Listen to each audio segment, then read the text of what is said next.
Hello friends, welcome back to my channel. This is an old interview class which I have taken in a coaching institute, but it will be very beneficial for any interview which you will face in future. So kindly see and like. Thank you.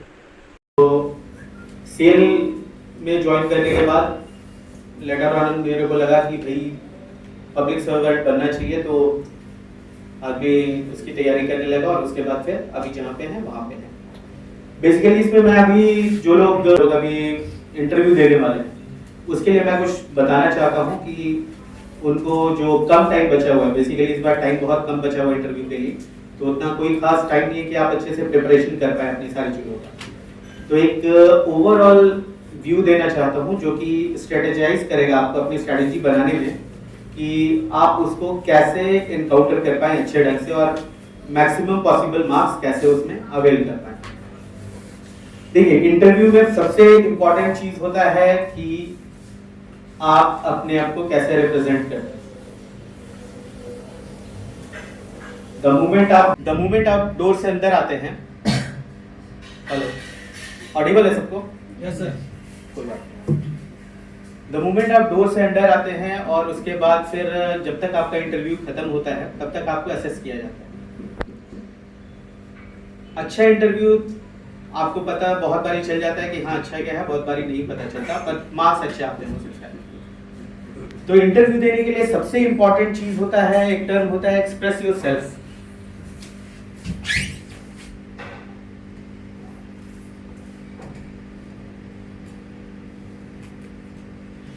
ये सबसे important चीज होता है interview में। Most of the interview का जो सबसे पहला क्वेश्चन होता है वो इन्हीं से स्टार्ट होता है।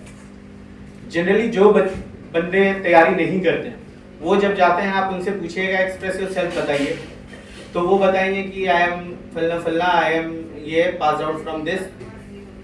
आप ये सोचिए 1000 बच्चे इंटरव्यू देने जा रहे हैं, डेली जो बोर्ड है वो 100 बच्चों का इंटरव्यू ले रहा है और हर एक बच्चा ऐसे ही बोल रहा है।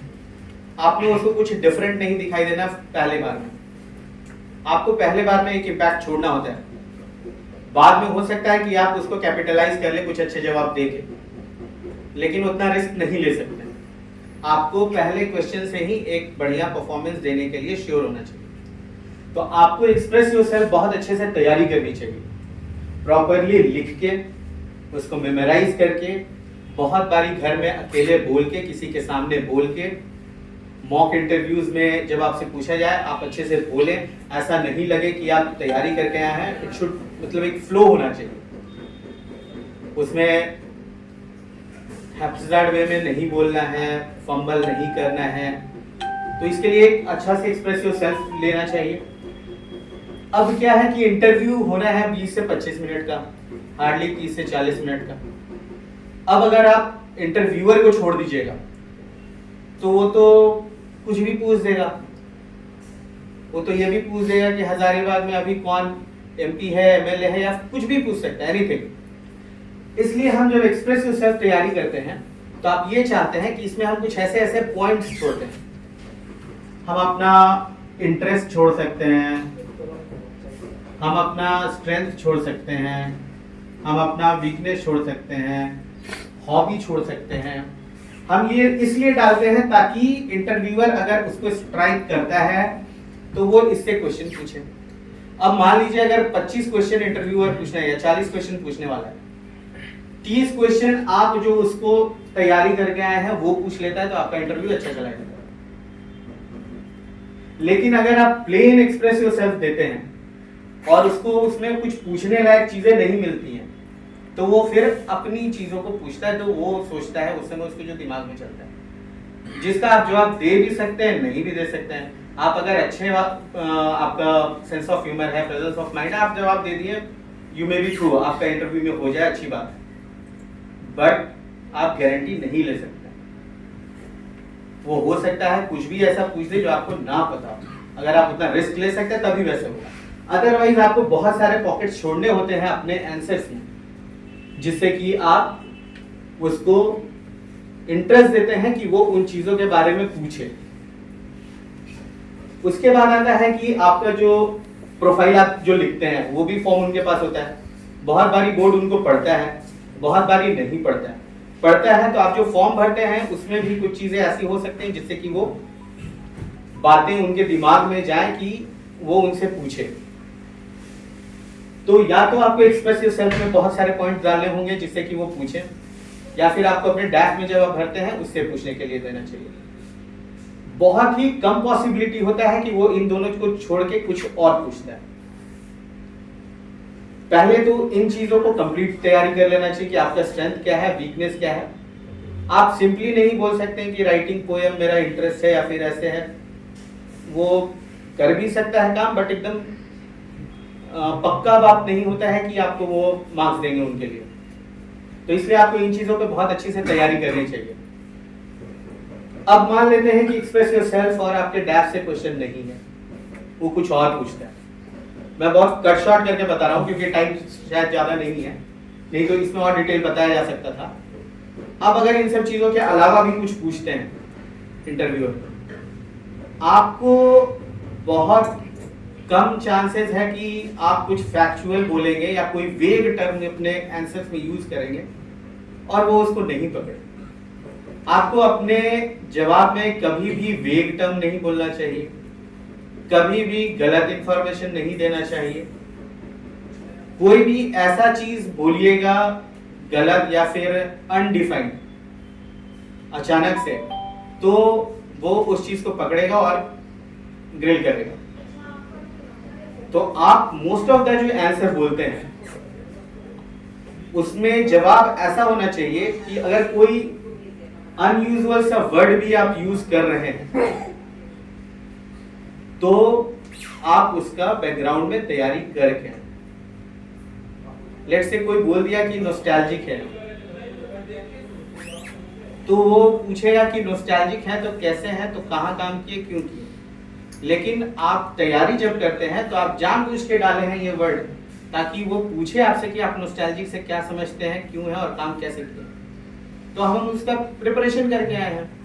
हम सिंपली बोल सकते हैं कि हम नॉस्टैल्जिक हैं, वीकनेस है, ठीक है, बट क्यों है, इसीलिए हम जेपीएससी में दे रहे हैं। हम झारखंड के रहने वाले हैं और झारखंड में ही काम करेंगे, हम कहीं बाहर इसीलिए जॉब करने नहीं जा रहे हैं। तो बहुत सारी चीजें जो भी आप बोलिएगा उसका आपको होमवर्क जरूर कर लेना है। आप कोई भी वर्ड बोलते हैं, सर्व द पीपल बोलते हैं या कुछ भी बोलते हैं, आपको उसका होमवर्क करना बहुत जरूरी है। इस बार एक अच्छी चीज है कि ऑप्शनल नहीं है, तो आपको वो चीज का झंझट नहीं होगा कि ऑप्शनल सब्जेक्ट से पूछेगा। फिर भी आपका एरिया ऑफ इंटरेस्ट पूछा जा सकता है कि एरिया ऑफ इंटरेस्ट क्या है, उससे रिलेटेड सवाल पूछे जा सकते हैं। फैक्चुअल डेटा अभी मेमोराइज करना कहीं से भी फ्रूटफुल नहीं। फैक्चुअल डाटा आप कितना रटिएगा, वो किसी भी चीज पे डिफरेंट फैक्चुअल डेटा दे सकता है और पूछ सकता है। तो आई विल नेवर सजेस्ट कि आप कोई फैक्चुअल डेटा रटें किसी भी चीज से रिलेटेड, आपका एरिया ऑफ इंटरेस्ट ही क्यों ना। बेसिक नॉलेज होना बहुत जरूरी है। लेट्स से कोई बोलता है केमिस्ट्री उसका एरिया ऑफ इंटरेस्ट है, तो आपको बेसिक पता होना चाहिए कि मोलैरिटी और मोलैलिटी में डिफरेंस क्या है। आपसे ये नहीं पूछेगा कि केमिस्ट्री का नोबेल प्राइज कौन जीता, पूछा भी आप नहीं भी बताते हैं, इट हार्डली मैटर्स, उससे कोई फर्क नहीं पड़ना चाहिए। किसी भी चीज का बेसिक जरूर है। आपका नाम, पिताजी का नाम, उनका मतलब क्या है, कहाँ से बिलोंग करते हैं, आप झारखंड से हैं तो झारखंड को कितनी अच्छी तरह से जानते हैं, ये सारी चीजें बेसिक हैं। ये सारी चीजें इंटरव्यू में मैटर करती हैं। 6-7 लोगों का पैनल होता है जिसमें से कि हर एक लोग अलग अलग फील्ड से पूछेंगे। एक हो सकता है आपसे एरिया ऑफ इंटरेस्ट का पूछे, एक हो सकता है हॉबीज से पूछे, एक हो सकता है जानबूझ के झारखंड की टेक्निकलिटीज के बारे में पूछे कि भाई एग्रीकल्चर कैसा है हमारे यहाँ, इंडस्ट्री कैसी है हमारे यहाँ। तो फैक्चुअल डेटा आप रट के सारा चीज नहीं कर पाएंगे, आपको एक जनरलाइज्ड कॉमन बताना होगा आंसर।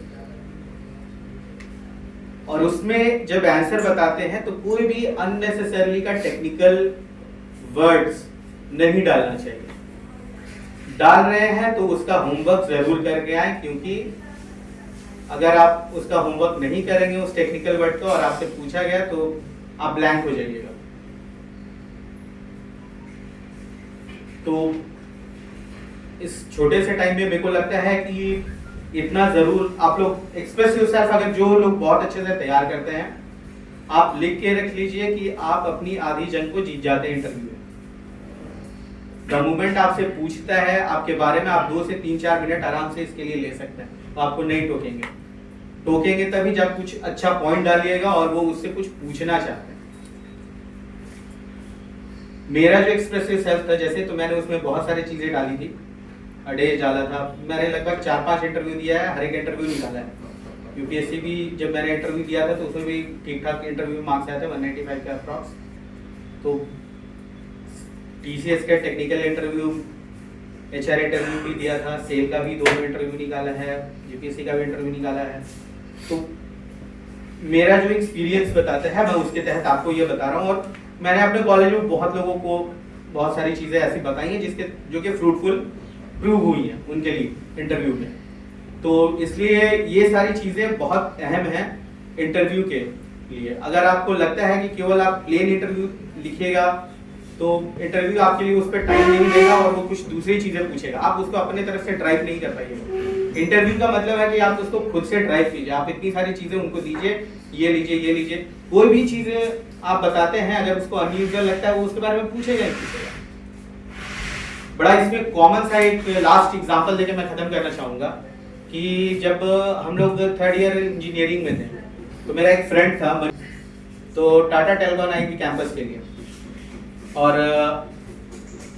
बहुत स्टमर करता था, बोलने में दिक्कत थी उसको, वो कॉन्फिडेंट नहीं था, उतनी अच्छी इंग्लिश भी नहीं थी। तो वो टीसीएस, आईबीएम, इन्फी, उसके बाद कुछ टाटा स्टील टेक्निकल कंपनीज में भी उसका नहीं हो रहा था।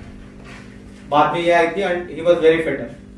हम उसको बहुत कोशिश की कि कुछ सिखाए कुछ वो, बट वो काम नहीं कर पा रहा था क्योंकि जब इंटरव्यू से पूछता था तो वो ब्लैंक हो जाता था, मतलब बोल नहीं पाता था या फिर जो भी रीजन था वो चीज था।